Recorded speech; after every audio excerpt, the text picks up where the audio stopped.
Hi guys! For today's video, magluluto tayo ng sisig.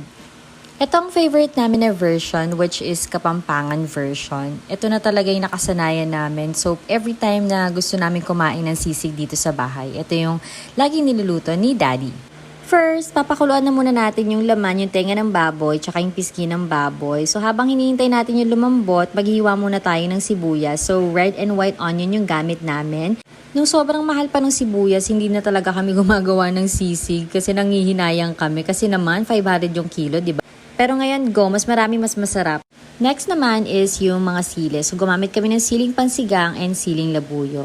And we want our sisig spicy, so marami kami nilagay. Tapos naglagay din kami ng calamansi, 18 pieces tong nilagay namin. Pero depende sa inyo kung gaano kaasim yung gusto nyo. Then after nyan, chinek ko lang yung aming laman kung malambot na. And si Daddy nagpahinga muna at yan mag-video okay pa siya. How deep is your love? How deep is your love?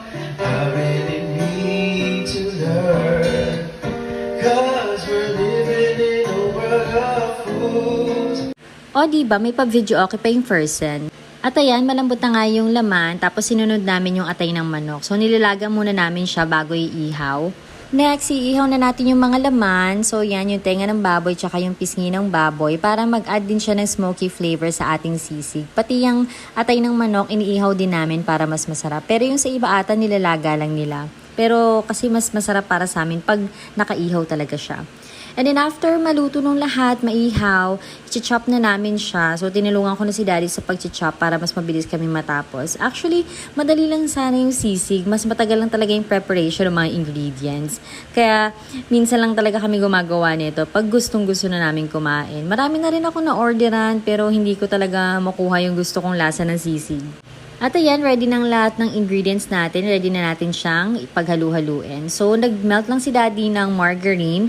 Tapos, sinunod niya na yung laman and then yung atay ng manok. Then, sunod na yung sibuyas and yung mga sili. Tapos, naglagay din kami dyan, syempre, nung kalamansi. Hindi na nakita na sa video kasi nagmamadali itong isa. Tapos, tinimplahan lang ng salt, pepper, tsaka konting vetchin lang.